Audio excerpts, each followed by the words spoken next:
Hey, I'm the anime hero. I review anime so you can enjoy it, and here's my friend. Mr. Falcon Punch 996. The way we normally do this is that we usually talk about some anime news stuff first, and then we talk about certain anime shows. However, some of those shows already finished. We're just gonna like wing it as we go around with this shit.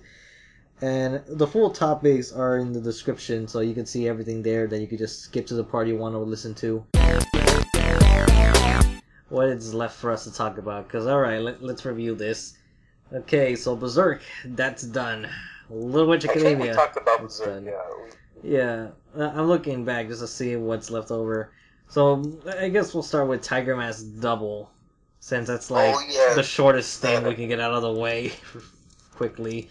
Like episode 38, which just kind of encourages me, hoping that will there be some sort of sequel, spin-off. like, the way it ended, like, the way the last two episodes ended, I'm pretty sure, like, we're going to get, like, a Tiger Mask triple at some point. Especially where, like, now all the three, like, I guess, tigers are on their, like, own journey. You know, you got Naoto in Mexico, you got, Takuma. yeah, I forgot his name. It's been so long, man. You got him in America, and you got Spring Tiger debuting as a female wrestler, trying to hype up the new female wrestling thing. Yeah. So that'd be pretty interesting. Even though I'm pretty sure, like, the way the writing was for Double, I'm not even sure they could handle three different storylines going on simultaneously, unless they get a new writer. Because even Tiger Mask Double, for the longest time, like, oh yeah, it's going to focus on these two tigers, or it's like, yeah, no, fuck the other tiger, it's just about this tiger. Yeah. And then towards the end, you're like, oh, that's why it's Double. Okay. Took us that long to tell us. Ugh. Like it literally went the Kamen Rider Double route, which is also Toei. So Yeah, actually, that's one thing I noticed that from watching Tiger Mask, Dragon Ball Super, and One Piece, and I want to say there was another show that was from Toei recently, but or maybe not. Well, I did notice that there was a lot of the same voice actors in one show from the other. no, Yeah, I haven't noticed that. yeah, I have. I was like, because I heard like Ryo Wakamatsu, like the voice actor for that guy, play somebody in like to play one of the gods of destruction in Super. No. So I was like, oh, at least you get to do something more here, sort of. But then the god has to resort to like fixing the arena. So I'm like, never mind. Yeah, what was I again? Oh yeah, Tiger Mask Double was the Yeah. I forgot. But actually, I did notice that the art style was like completely different. But I want to say there were some episodes that had something like that. But this one in particular definitely went all out in that different area. Yeah, no, like at some points of it, like I was like, while I was watching the final episode, I'm like, wow, this looks really different. At some points, it kind of reminded me of something from Mamoru Hosoda, who did, you know, the Digimon movie and The Girl Who Left in Time and Boy and the Beast and all that. Yeah. Like there were certain scenes where it kind of had like that movement that's in his series, but you know, I'm pretty sure he didn't work on this. Yeah. But then again, he worked on Digimon, so you know, possibility could happen. Yeah, the last episode was better than I expected it to be. Because when I saw the preview for the episode, I kind of like rolled my eyes. I'm like, really, that's how you're going to end it with Spring Tiger? I'm like, okay, but it turned out to be decent. And we find out Mrs. X's real name. Yeah, it's Sandra. I'm like, oh, shit. Yeah. And you could call me Sandra. I'm like, baby, I'll call you whatever you want to call. Yeah, Miss Triple X Cup, because, you know, wow. But yeah, so that's the thing, so they actually bonded. But they became friends, and then they became besties, and then to make matters kind of bad, it's like, it looks like that Mrs. X will never get in the ring again. Man, she's scarred. I don't know, she got her ass whooped again, but I'm like kind of hoping maybe there'll be one time where she finally wins a match and it's like the best episode ever. You see, Miss X would be good in like Keijo, you know. Oh. She has the body for it. Yeah. Oh, like Keijo Tiger Mask crossover. Oh shit. Yeah, you know, the extreme boot punch. Yeah, extreme. That wrestling episode was pretty good. You know, the stakes weren't really that high. I mean, the stakes were like, if I lose, I have to show my butt, and I can never be married again. Which I never understood that in anime. It's like, oh, I did something inappropriate. Now I can never get married. I'm like, I'm pretty sure Japanese people don't walk around saying stuff like that. I don't know. It seems like a really weird concept. Where it's like the other female wrestler was like this monster lady. Yeah. She got her ass handed to her. Yeah, I forgot what they called her. They call her Queen Devil, so I'm guessing it's like the substitute. Oh, actually, no. The one thing I did not like about this episode is she's not Spring Tiger anymore. She's Springer. Yeah. I'm like, that is so dumb. Come on, Springer. Like, Spring Tiger had like a nice charm to it, you know? Like, oh, okay, cool, refreshing, Spring Tiger. Yeah. Tiger to Spring. And now Springer. I'm like, oh, come on. Yeah. That's just dumb.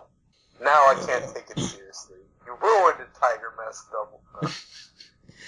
It wasn't episode 31 that ruined the show, but it was the name Springer. The one that broke the tiger. Yeah. I don't know. Like, the show has been like so up and down for me. Like, I need to rewatch like all the best episodes and like see how I feel about it. See, that's the thing with Double. It's just like those last two episodes. I'm just like, now I really want a sequel series, but at the same time, it's like I pray whoever worked on the good episodes just work on the next series. Like, whoever worked on bad episodes, just tell them to get the fuck out and go work on something else. When it got boring, it got really boring. See, I think that's just like Toei in general, because from what I heard, Super had moments like that.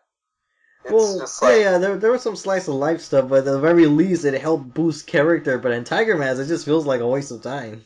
Yeah, because there was like some Gohan episodes where he was the Great Saiyaman in the recording, but it just shows him, you know, just more of a dependable, like, you know, dependable husband, worker type of guy. But then there's also better than his actual dad. Yeah, yeah. And then there's episodes where, like, you know, they go to this alien planet, and there's just like, you know, I'm pretty sure you heard of the meme of the whole Jelita. It's basically like this like purple liquid monster that makes clones of characters, and one looked like Vegeta, and people just been calling him Jelita, like because it looks like jelly. Oh. So that was like a 2 or 3 episodes, which I never really saw all the way through because there was like really no point to it. That was just straight up filler, and then. Which is weird. Like, I think Toei's the only one that can make filler for something that necessarily should not have filler. Yeah, it's like how. It's like, how? It's original. Why is it filler? Yeah, it's like, because, like, the previous episode of Dragon Ball Super that aired, like, the Funimation, I mean, you know what I mean, the dub one. Oh, yeah. Yeah, because you saw that, where, like, really, like, Frieza cuts in, Vegeta cuts in, and they're all just like, oh my god, that last episode I was watching it, I'm like, what is wrong with this episode? It's so bad. Like, jeez. The fighting looked weird. The cuts looked weird. Yeah, because I remember even like the episode before that when Vegeta kills Captain Ginyu. It's like it's so stiff, and this was reminding me. Yeah, this is when Super still didn't look good yet. I mean, like I've seen clips of like how it looks now. I'm like, oh, thank God. Yeah, once that new arc started, like that's when it actually started having like consistent animation and actual art direction. But before that, it's like, oof. Like, I remember there's this one scene where, like, Goku just grabs Frieza by the tail and, like, swings him around, and it looks so janky, and, like... And also, like, you know, this is a fight that, like, is basically a grudge match from hell, and you're going to joke around for, like, the past... I mean, I get it, it's Goku versus Frieza. The two dick around a lot. But, like, still, I mean, come on, Frieza. Yeah. It's kind of interesting how, it's like, in both versions, like, in the dub and the sub, like, Frieza's, like, relevant in those storylines. Because, the recent, like, Super episode from last week, or the week before, I forgot, some fighting. The tournament finally started, and it started off with a good blast, I guess, but at the same time, I'm still annoyed. It's like, why are you guys stalling, like, so much? in the Goku and Vegeta, they could easily just go Super Saiyan, at least Super Saiyan, but no, they'll just rather stick fighting base form, making it harder for themselves when. See, that's what I always hate, and like supposedly Goku's character because he likes the challenge, but like at the same okay, the tournament maybe I could understand, for the challenge sake of it. I mean, I'm not sure what the stakes are for the tournament are, but like for the whole thing with Frieza, I'm like, why would you do that? Yeah. Your arch nemesis came back. He trained his ass off. I mean, first of all, you could end up killing people. He already killed Piccolo. Yeah, he already killed Piccolo. I'm like, come on, that's kind of disrespecting poor Piccolo. I know you can wish him back and everything, but still. That reminds me. There was like a bullshit scene with that. Okay, remember when Piccolo's dead? He takes Piccolo to the lookout. Oh, right. Yeah, he takes his transmission to Dende, right? He comes back, and then he says, Goten, Trunks, go to the lookout to tell them. Like, you could have just taken them there. It's like, what? See, like, Goku, like, in Super, Goku's a dick. In Super, Goku is just straight up stupid. It's like, fucking hell. Like, recently, that's the thing that's kind of annoying me with the new Dragon Ball stuff. Like, I don't think they understand Goku as a character. Nobody does anymore. I think they only understand what he's stereotyped to be. That's what like in Z, like yeah, he's not the smartest guy, but like that's just due to his backstory. I mean, the guy was raised on the mountains. Like he just doesn't have common knowledge. But he had somewhat of he had average intelligence, man. I mean, like he's just as normal as anyone else. Like he wasn't like. On top of that, he could make smart decisions. Like when he decided not to come back to life during the Cell arc, it's just like, yeah, when I'm around, shit happens. So it's probably better I chill me out. That was really smart, and like I think people sleep on that. That's a really good character moment. It shows Goku cares. Yeah, because even nowadays, like Goku was just like, yeah, fuck the universe. As long as I get a good sweat out of this, Yeah, that's what Goku's been portrayed recently, and that's kind of annoying. Because even when Frieza came back, Goku was like sort of behaving like that, even when he shouldn't be. I'm really hoping someone kind of calls them out on that, because like it's pretty fucking severe. I don't know, Goku's just been like such a disappointment to me recently. I mean, it's gotten to the point where like Vegeta is just like he has way more common sense than Goku. He's just like, listen, man, we gotta protect everyone. My wife's on this planet, you asshole. Yeah. And I'm like you, I don't have a green man to take care of my children. Yeah, but yeah, Piccolo's gone for a little bit. It was like I couldn't even remember if him dying happened in this arc or not. I don't know, but I don't think it happened. Yeah, it didn't happen in the movie. Yeah, I don't know. I know there was differences. So far, the only difference I kind of liked was the whole Ginyu thing, and then where like Frieza had that thing where it's just like whoever kills Krillin first gets to have a planet. I thought that was like a neat idea. It could have been executed better, but I thought it was kind of neat. It just shows like how ruthless Frieza is. He's just like, yeah, let me invoke some trauma. Even though, like, I don't know, I kind of find it weird that Krillin would have trauma from Frieza, because, like, that was so long ago, and he's died so many times beforehand. Well, not that much. Actually, yeah, technically, no, he hasn't. No, he only died by Piccolo. I mean, not Piccolo. He died by Tambourine, but he wasn't, like, traumatized by that, really, and then Frieza was a big one. And then the third time was with Boo, but then, that counts for everybody. Everyone died. Actually, yeah, now that I think about it, it's just like another stereotype. See, like, the stereotypes in Dragon Ball really get it, like, cloud your judgment when you think about Dragon Ball, because, like, everyone's like, oh yeah, Krillin dies so many times. It's like... No, he doesn't die, like, in every arc. Yeah, like, but people make it out like that, I was thinking about this, and I think almost every character has died at least twice. Yeah. Like I don't know, I need to go back and actually think about it, because I want to say there has been, like, 2 deaths, because Goku definitely died twice.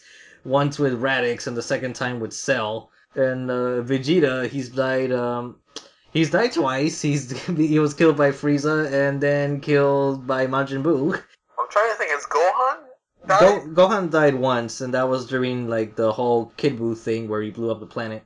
Oh, right, okay. Yeah, so see, everybody died on that one except the only character that hasn't died I think the Merling's podcast mentioned this. The only character that has not died at all is Mr. Satan. Satan is invincible, man. Can't really, can't really kill Satan. No, like the closest time he ever died was during the gunshots in the Manjibu stuff. Yeah, I'm back. All right. Yeah, I forgot what we were on about. Oh yeah, we're talking about Dragon Ball for a bit, but yeah, I know, which is kind of interesting since that just basically springboarded off Tiger Mask.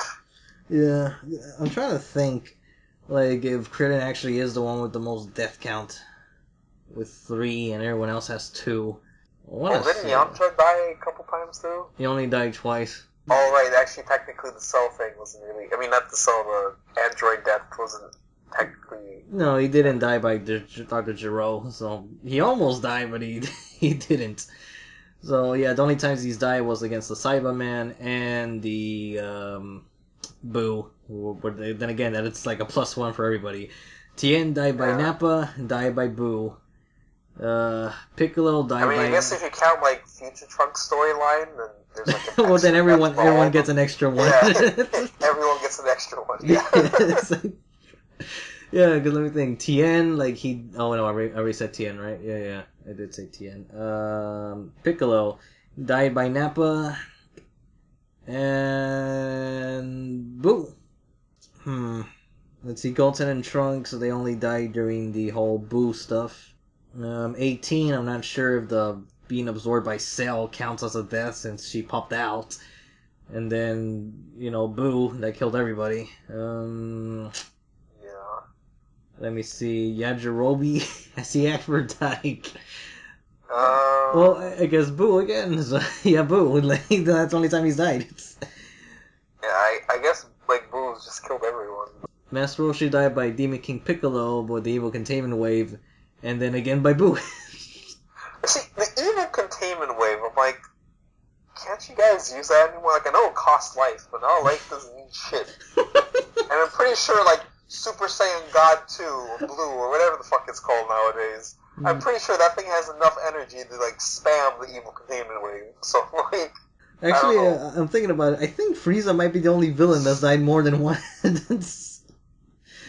Because the motherfucker keeps coming back. Yeah, because he was supposed to die at Planet Namek, but he didn't because of the Trunks showing up. So he technically first died by Trunks when he came to Earth. Then a second time in Resurrection F. So he's died twice. Yeah, I think Krillin still has like the highest death count just because of that death in the original Dragon Ball.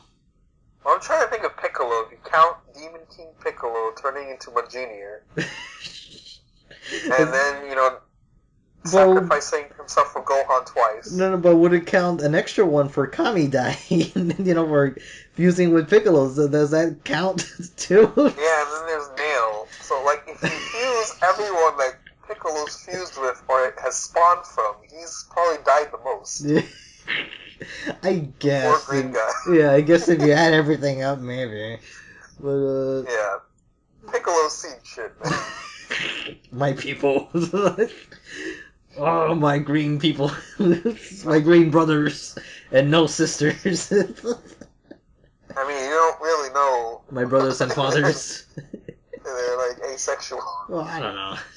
Well, they're all gay. Well, no, it's just like... Well, I know they give birth to their mouth because of the egg, so it's like, the guru brings out everyone. It's just really weird. It's like, I will give birth through my mouth. Also on top of that, like, can anyone just do that at any random point in time? Like, if you're just like an only child, can you just like, and on top of that, do you technically have a mother and father? Or is it just like you just come out of an egg and you just go build your own house? Like, how does Namek culture work? I don't know, even Demon King Piccolo, like, he had a fucking hole through him and he still managed to bring an egg out of nowhere. Like, did it form in, like, in his mouth? In his neck? I'm guessing it, like, it's his, like, throat. Yeah, I don't know. Instead of, like, shooting out Flint, he shoots out an egg. I'm really trying to think, is there anyone else that yeah, if you include the, the time traveling stuff, that's like an extra one. for everybody, and because even Future Trunks, like, technically he only died once, and that was when, Perfect Cell shot him. So that was one death. He's died the least. And then I guess Goten. Yeah, died. Goten and Trunks, they only died once. Like, Future Trunks, and Goten, they only died one time in the entire series. Those noobs, they haven't died twice yet. They're not a real Z fighter. Yeah, look at Krillin. Twice. He has 3 deaths. Get on his level. Yeah, man, he's been with the Z fighters since before they were even Z fighters. Yeah, before there was a Z. He's been there right next to Goku all these years, watching him get better. Yeah. But at least he got a better wife. Yeah. That's true. Kami had a plan for Krillin. I don't know, maybe back in the lookout when they were training for the Saiyans, like, maybe Kami just liked him a lot. It's like, you know what, Krillin, I like you. I'll give you an immortal blonde for your wife. I must do an evil thing first. I must seduce the evil of Dr. Gero so you can create the perfect wife for you. Like, wow, thanks, Kami, but you killed so many people in the process. That's why I made the Dragon Balls, my boy. Yeah. Oh, God. That would be really fucked up if that's true. Okay. Actually, wait, was Kami there? Yeah, he was there during the Cell arc. I'm like, wait, wasn't Dende the... No, yeah, during the Cell, that's when Dende shows up, but... Like, he was there until, like...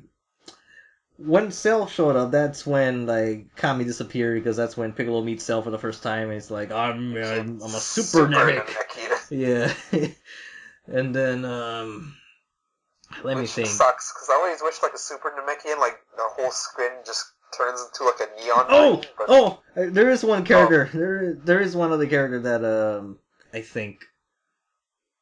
Yeah, there is one character that's died just as many times as Krillin. Alright, Chiaotzu. He died with Demon King Piccolo, he died with Nappa, and then he died again with Boo. And this continuity-wise, you can just say he's dead, because like, he just doesn't show up anymore. And continuity-wise, it's really weird that he's older than Piccolo. Oh, God. And he still hasn't aged. Older than Piccolo, yeah. He hasn't fucking aged. I still wonder. I still have this theory when it's just Tien and Chiaotzu at home, like Chiaotzu just like wipes off the makeup in his face. He's like this really old face, and he has this gruff voice. He's like, "Yeah, Tien, give me my milk." You little bitch. Oh, what the fuck? This is a really grumpy old man, and he just puts on his makeup, and he's all cute. Oh no. Yeah. Tien's like, what the fuck have I gotten myself into? Yeah, I think that's the only character that's died as much. Possibly. From what I can think. Well, then again, if Super continues and actual characters start dying, I'd be kind of pissed if Krillin's the first one to go. Yeah. And then we're like, oh shit, man, how are we ever gonna get to Krillin's level? It seems like Super is just like fueled by like stereotypes of Dragon Ball Z, so like it's possible. Oh. Yeah, okay, that's enough Dragon Ball. That's enough. Oh, actually, wait, I have one more thing though. It kind of relates to the Piccolo thing. Okay. I mean, like, I get him dying is not cool and it's sad to see him go, but like the Z Fighters make such a big deal out of it. And like, I know life is precious, but in Dragon Ball, you could just wish his ass back to life. So it's kind of like, I don't know, should you really? It's like crying over spilled milk at this point, which I know sounds fucked up, but like with the Dragon Balls, like honestly, who cares? Now, if Dende died, that's a different story. But, like, anyone else, like, oh, you know, we can just bring you back. Like, it's cool. Yeah. You know, it's whatevs. Yeah. But, yeah, okay, that's enough Dragon Ball. I just wanted to get that off my chest, because I found that kind of, like, too overdramatic. I'm like, really, though? Really? Yeah, because, I mean, before it was a big deal because of the whole, like, Kami connection, and then, you know, oh, no Dragon Balls. But...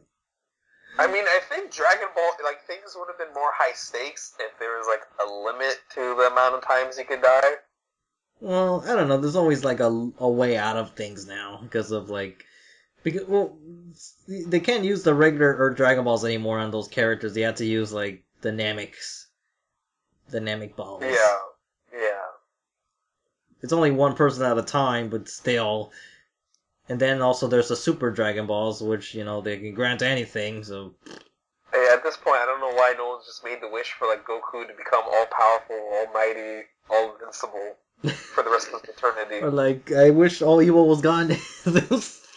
There. Yeah, like, because, like, it's so easy for them to fight Dragon Balls. It's not like it's a grand adventure anymore. It's just like, oh yeah, we can do it in, like, 10 seconds.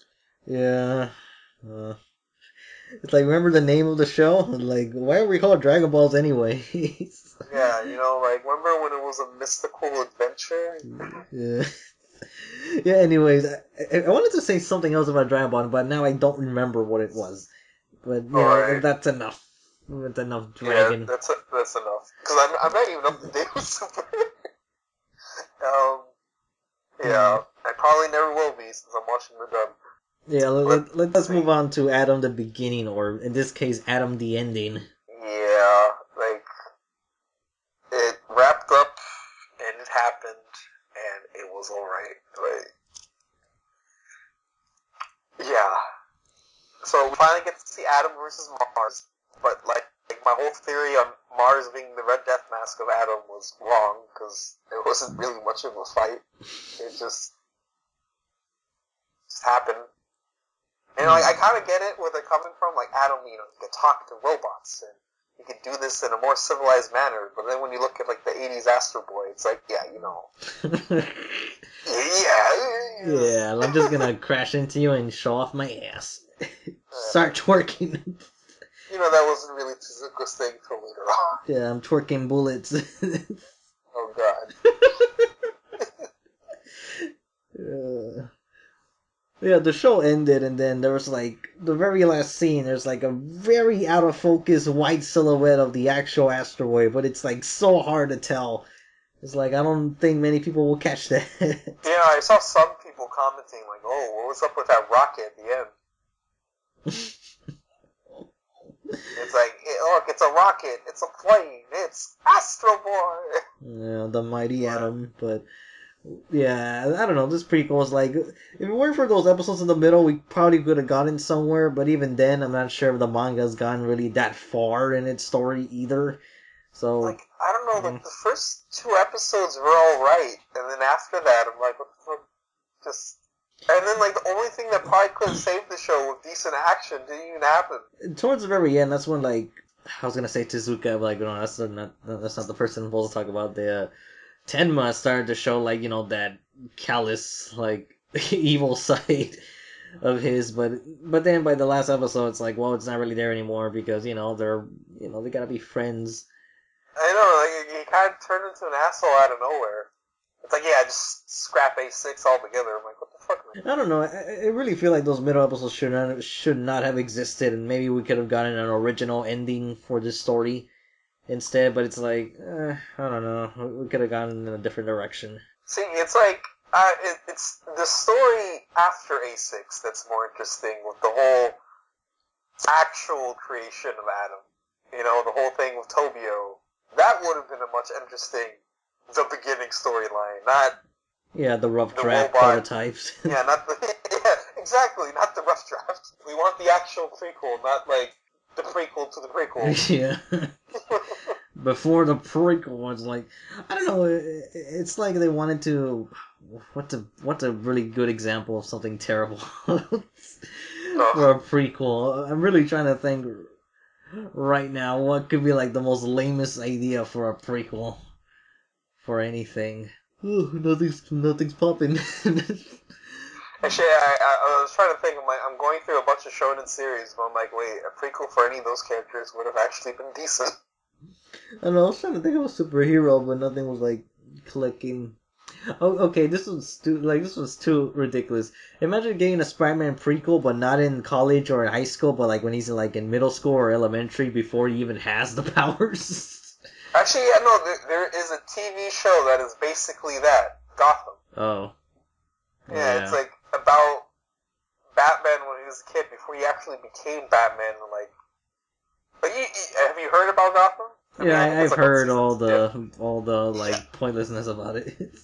I mean, yeah, so it's basically that. You see all the villains before they were actually villains and all that shit. So I guess it's basically like that. Like, no one really wants to see that. Or like, getting a Spider-Man prequel that's just about Uncle Ben. I was gonna say earlier. Every issue ends with Uncle Ben telling Peter, "With great power comes with great responsibility." Yeah, I don't know. I was sort of thinking like maybe a prequel of Thomas Wayne, but I think that actually might be interesting. And see that could be interesting because I think in some comic storylines there's some like deeper lore behind them, like him as a businessman and whatnot. Yeah, also like in the Crisis on Infinite Earths, I mean Thomas Wayne was Batman in that world, so. No, yeah, which is really fucked up. Like that whole continuity is fucked up. Yeah, it's like oh fuck, that is like the fuck universe. See, like Batman alternate stories are like really fucked up. Like there's this other one where like Alfred is technically the Joker and all the other Batman villains are like paid actors, so like Bruce can settle out his like issues. Yeah. And I'm like, oh god, that hurts. that hurts. Yeah. It physically hurts me. What I'm gonna say like doesn't amount to anything of that now, but it's like I remember even the one Justice League episode where they go to World War II, and there's like well, not exactly World War II, but it's around that setting, and there's still like Bruce Wayne is there, so he's still like a version of Batman.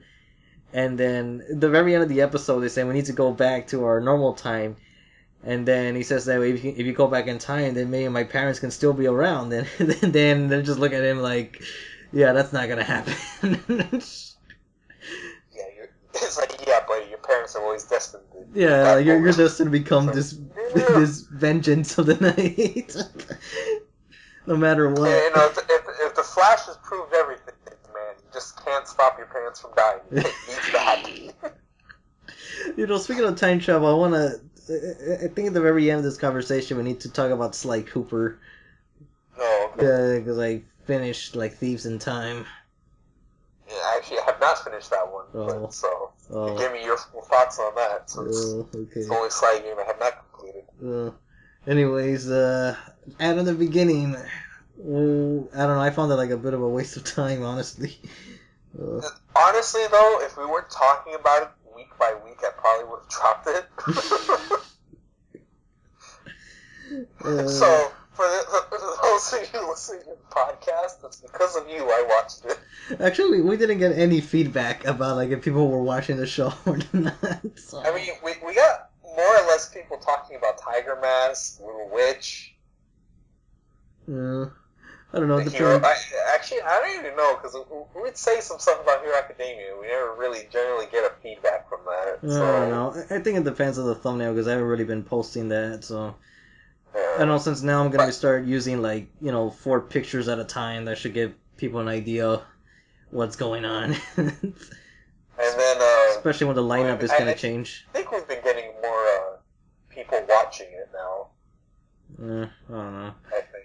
At least I've been noticing more comments, and some people being like, "Oh, I just stumbled across your podcast. This is pretty good for Discount Pizza Party." Yeah, I've been getting that also a bit. So, that was the plan. I don't know. All I'm saying is hey, me and Pan Pizza, we're in the same state, and we live a few cities from each other. I think 30 minutes or an hour, one of the two. But the point is, if there's any reason why we kind of behave the same, it's because, I don't know, it's because we're both Hispanic. That's pretty much it. I don't know, I feel I don't know, if you're watching this, just go comment on the next Pizza Party podcast and be bring the anime hero to the podcast. I think that's how that works. I don't know. But I don't know, maybe I need to make a video of Shane about him, and then he'll get me on board. Oh, yeah, that's one way. That's one way. Make it, did you see that last podcast where he just reads that really negative comment he got? Not even negative, it was just this one person ranting because he didn't show the fan art. Oh yeah. I remember that. Okay, because Because I stopped listening to the podcast once they were mentioning like spoilers for Sly 4. I was like, oh no, I don't want to hear any of that. I'm playing the game right I watched now. the whole thing. It wasn't too much. Yeah, I know, Again, but they were talking about like how supposedly the story was like the worst, and I wasn't like, I'm just gonna wait and hear it for myself. But yeah, I don't know. We'll see. Because I mean, he did that Digimon review. I was like, well, that's not like something I can really help with at all, with honesty, because like that's like more Merlin's department. Yeah, Merlin or Kai. Yeah, because they're more knowledgeable about Digimon. Because me, I'm like, I never finished Tamers, and that's the one I should. But, Yeah, I finished Tamers last summer, and I'm working my way through Adventure. 2 things left, I think. We probably should have mentioned Lupin first, and well, you know what? We'll do that first. We got Lupin the Third, My Hero Academia, and then we'll end it off with Sly Cooper. All right, so Lupin the Third. Yeah, episode. The last episode. Yeah, episode 3, the one where Lupin's great strategic maneuver. Yeah, I'll just turn the other direction. I'm like, oh fuck, Lupin. It's like, bro, you're smart. I know you're smarter than this. Yeah, I don't know. Then again, like the whole Nyx, was just chasing him down, using his echolocation to find him. See, I found that pretty weird. Like, I didn't mind Nyx as a character, but I found that whole aspect of him just, like, weird. Mm-hmm. Like, yeah, I could hear really well. I'm like, that's just so out of place here. Well, I don't know. There's been weirder stuff in Lupin before. I mean, I guess, but it's just, I don't know. Nyx is like this Liam Neeson of superpowers. I don't know. Yeah, and then he caught Jig in the beginning of the episode. So, oh yeah, we saw Jig without his hat in this one, so he has that pompadourish hairstyle in this version. Yeah, and then he got tortured a bit, and she was like, "Ooh." Oh yeah, just like Taken. That's what happened. Yeah, man. Yeah, there we go. They have a very Oh yeah, particular that reminds me. That reminds me of the scene of what I hated about the episode was the very end. Because this is one of the cases where, like, the Blues, like, I don't know. This is one case where Blues trying to be like really cool, but at the same time just comes off as really dumb. Is that the whole thing was about Lupin having enough foresight to come out, with his life and Jigen, to get out of there along with the jewel or the crown. I forgot what he stole actually. But because the whole point is that he knew Nyx was gonna go after him, and so I assumed he knew that Jigen was gonna get captured too. But the thing is, the fact that he was so sure that Nyx wouldn't kill him on the spot and just go and check on that prince. Right. I mean, there's the thing is like, Nyx, your orders now. You need to protect the prince now. But Lupin's like right in front of me. No, Nyx, you gotta go get him. And like, okay, it's like it wouldn't even take him 5 seconds to kill Nyx. I mean, to kill Lupin and Jigen right then and there. Like, there's really no reason for him not to shoot him.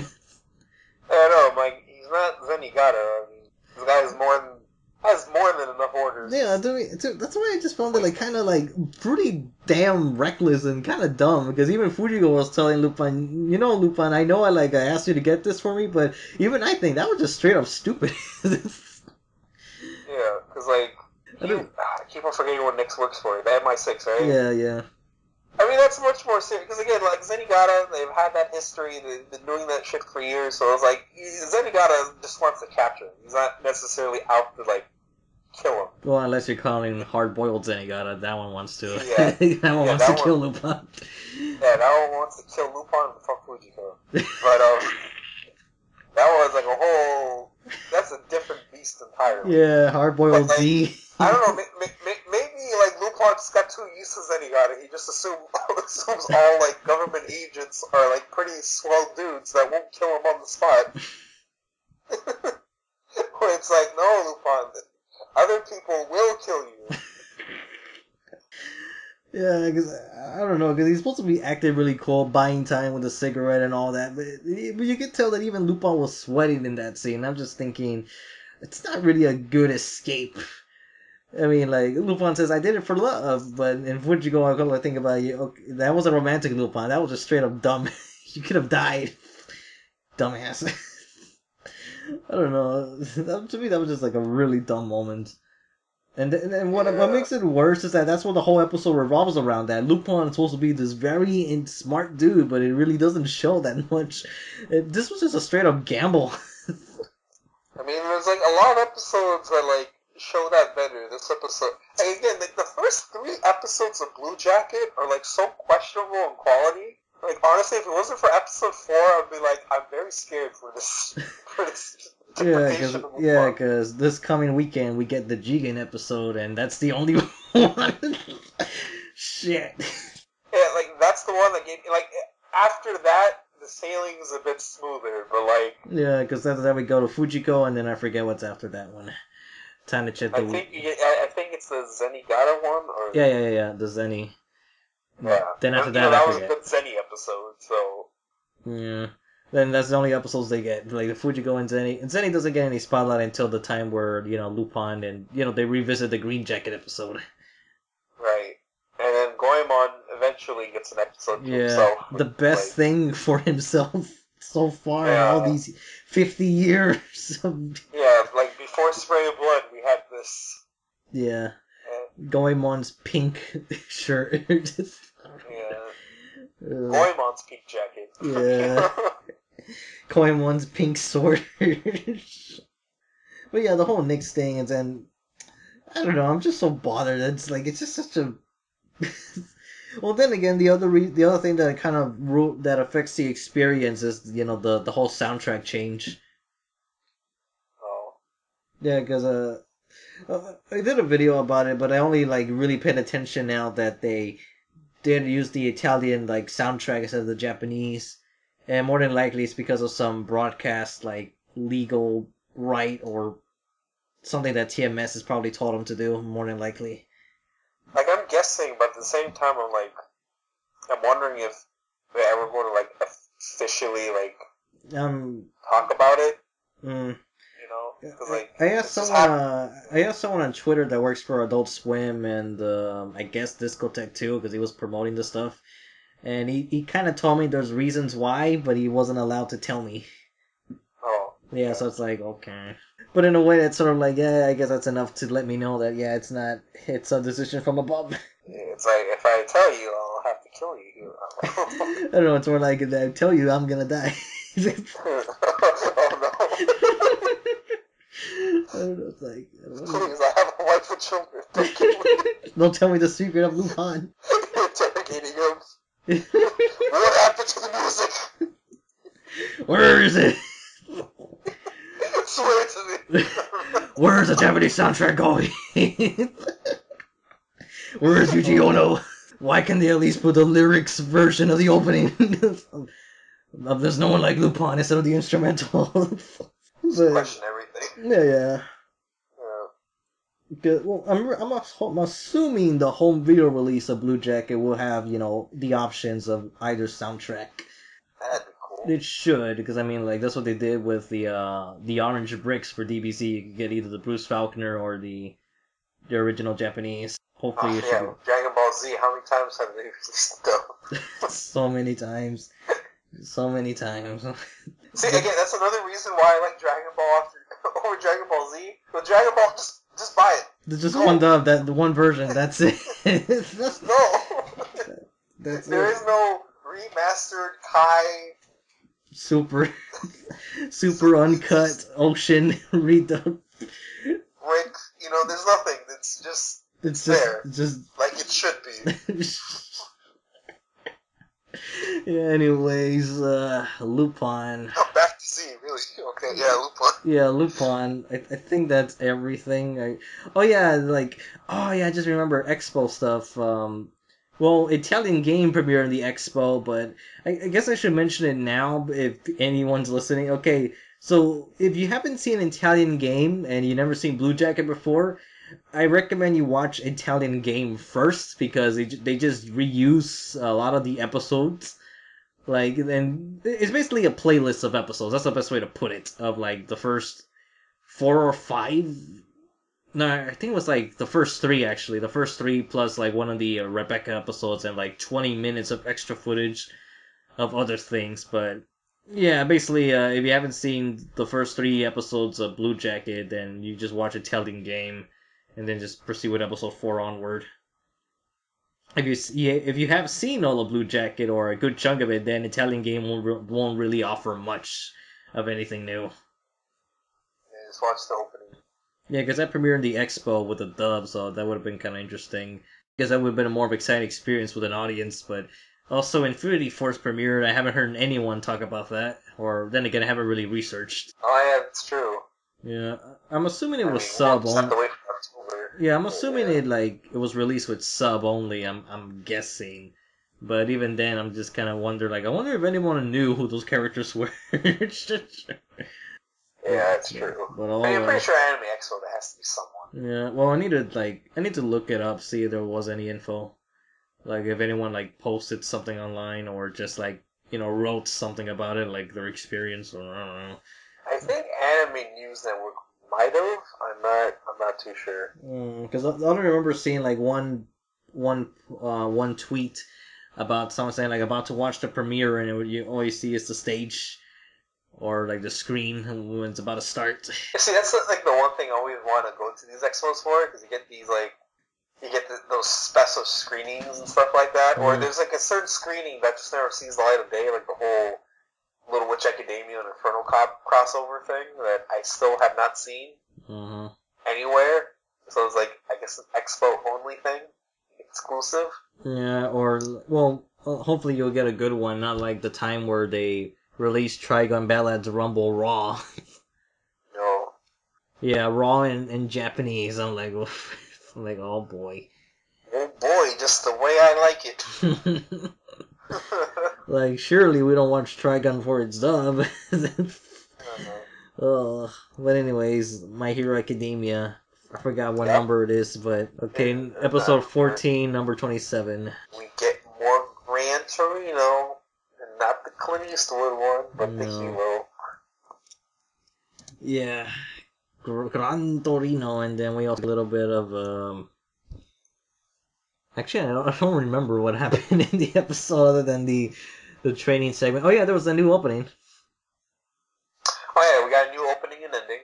Yeah. Oh, the ending is I swear, that ending's the opening of a completely different anime. Yeah, I know. Just are we getting because I know Assassination Classroom, they got a spin-off that was I think an RPG setting. Yeah. I'm not sure. I think it was Choral Quest or whatever. Yeah. So I'm are we going to do something like that with Hero Academia now? Or we're going to get a fantasy version of it?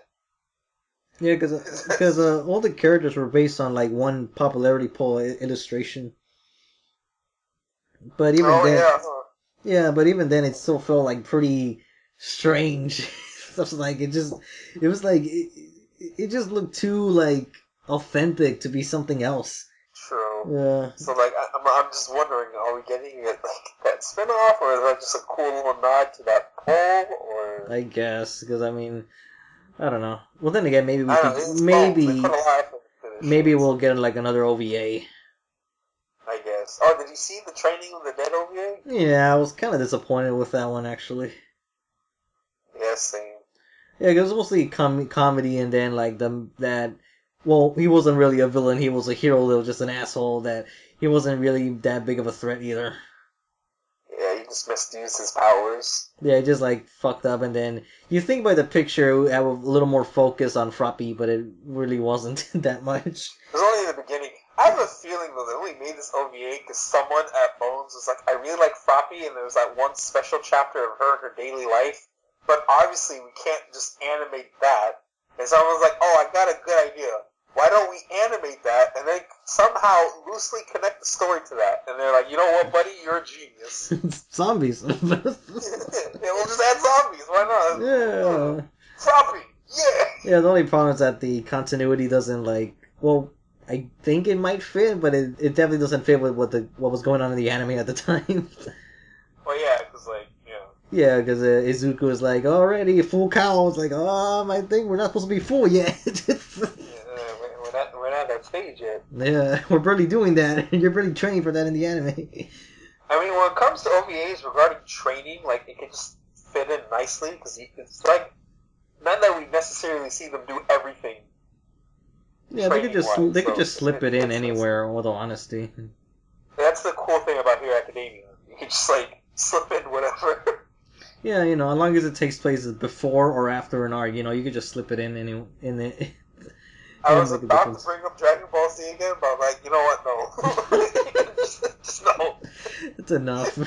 Well, you were gonna mention like No. were you gonna mention like the movies because not all of them fit. Yeah. Not all of them fit, but some do. Yeah.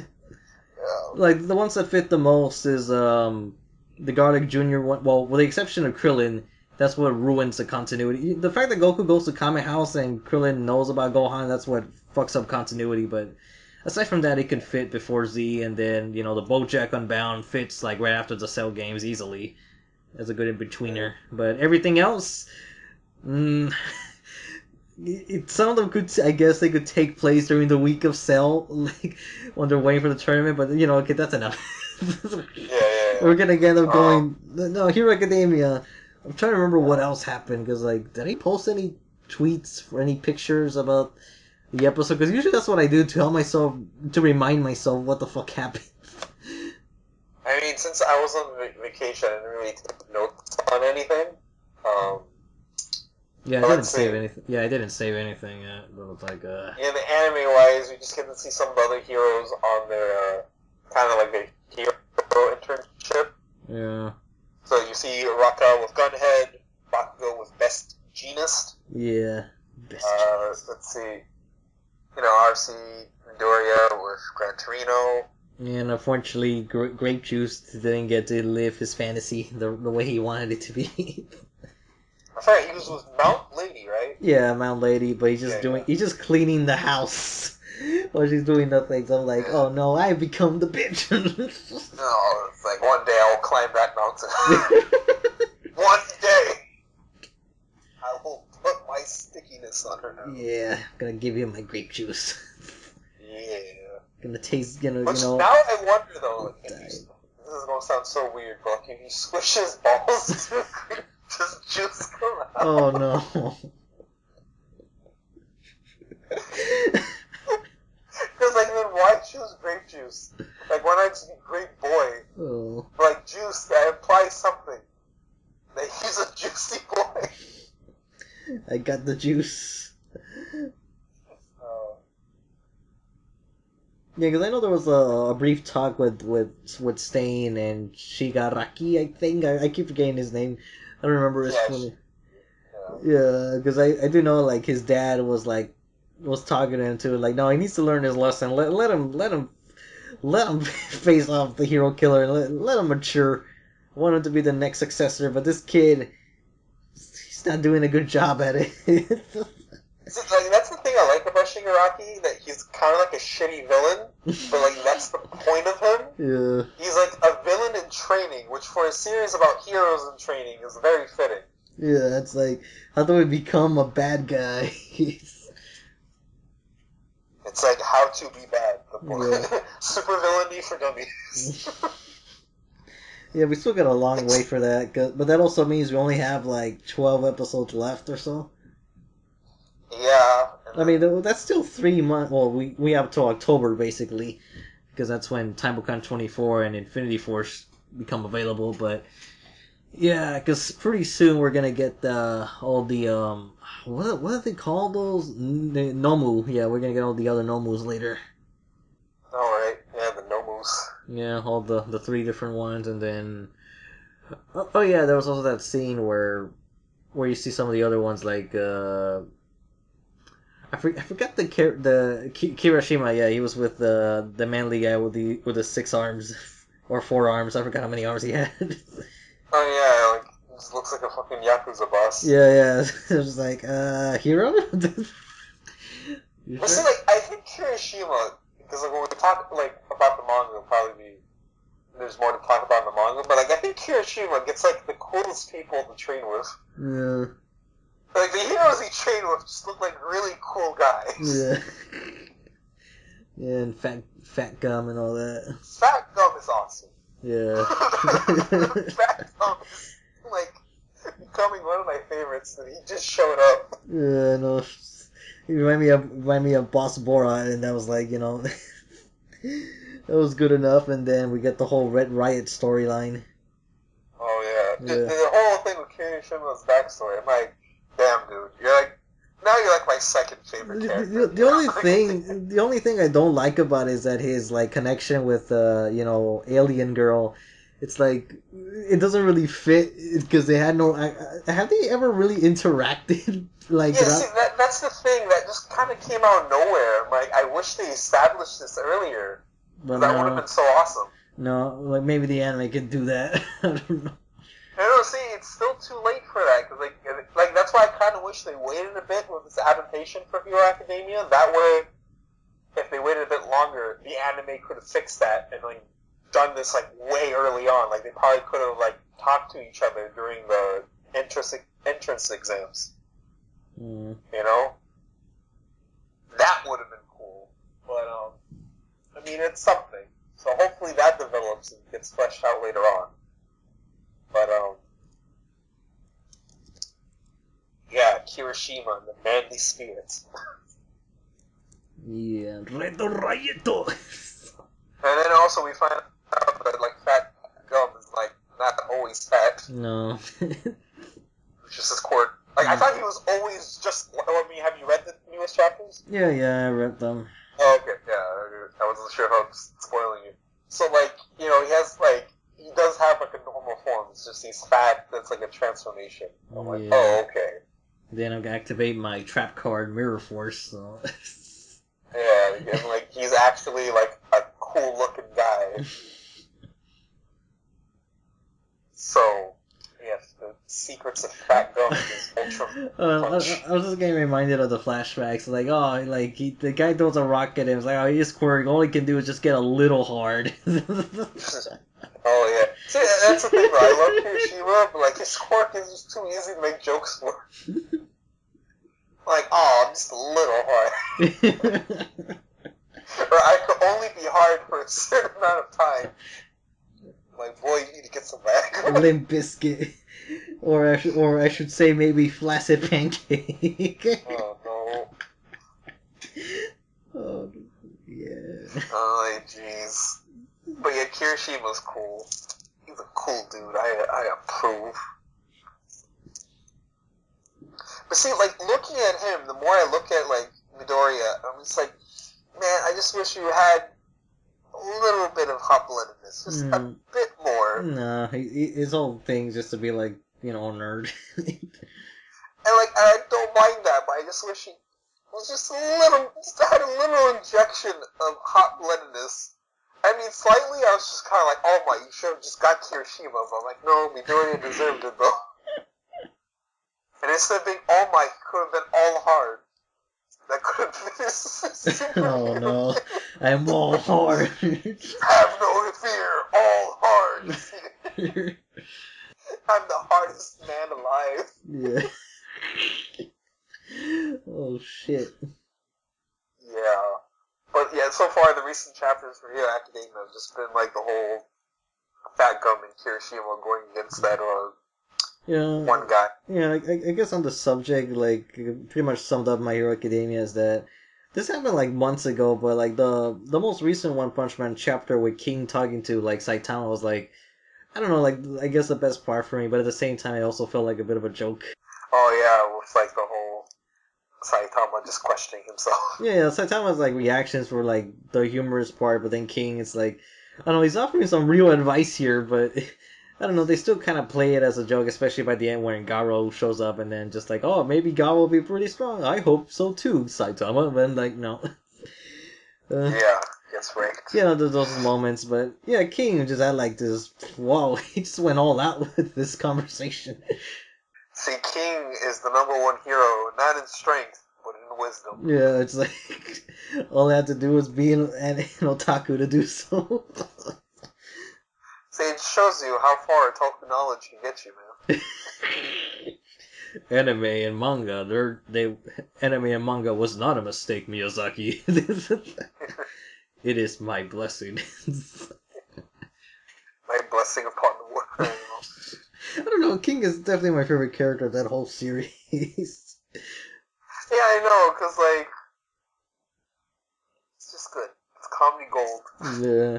I don't know, because like there's also this other one shot like months earlier where he's in this restaurant and then he's typing like I don't know, he's typing like a novel or something or a fanfic, I don't know, one of those things, something weebish. and then like there's some guys that want to like assassinate him and he thinks they're like just after his autograph and it's just so fucking hilarious. Like honestly, you could do an entire series off of King alone. Yeah, I'd be kind of surprised if they could keep it going just with the idea of misconceptions as a joke. It's sort of like I guess it's sort of like Angel Detsetsu in a way. Yeah, pretty much. Only people are not generally scared shitless of him. Is that everyone expects King to be this fucking powerful dude, but it's like no. Yeah, it'd be like each episode he's just like against some villain and everyone's like, how are you gonna get out of this? And he just gets out of it like in the most bullshit way possible. Yeah, the funniest thing is still like that original, the original one manga version was where he's fighting against the golden sperm and black sperm. It was just so like how he got that was just so fucking funny. It's like do you see those rocks? Oh, what do you do? Like, oh my god, is he planning something? It's like, you might fall. Whoa, that was gonna attack. I almost shit my pants. Yeah, me too. But see, that's the thing I always wonder about King, though. Because, like, for someone that just, like, sits around and watches anime and manga all day, he's, like, extremely ripped. Like, how did he get that way, man? Like, maybe by, like, mashing buttons or, like, from all these games he's playing, and, like, that somehow the physique worked from his fingers into his whole body. But then again, he rides a bike, so maybe that's the thing. Like, when he has to go to the stores, like, he doesn't use a car, he has to resort to biking. Well, then again, the way his heart beats, man, his body was, like, unnatural from the beginning. Maybe it actually pumps the blood, and maybe that's why he gets physically fit. Yeah, maybe he got scared straight, man. He got so scared he became tough. I don't know, I've always been kind of shocked by King's revelation because ever since like One Punch Man only had like 6-7 chapters available from way back before it was even a thing, is that one of the earliest illustrations of One Punch Man was like this one where all the characters are on screen and you see King take up a huge chunk of the space with a large illustration of his face, and I always assumed he was be like this like grand hero, and it's like I still like him for completely different reasons. See, I wonder if like him being like this was the original intention, or like if that was just something one decided to change later on down the line. I honestly wonder that sometimes. Like, was King supposed to be like this, or were you actually planning on him to be like an actual super strong superhero, but then realized it would have been like redundant considering the story?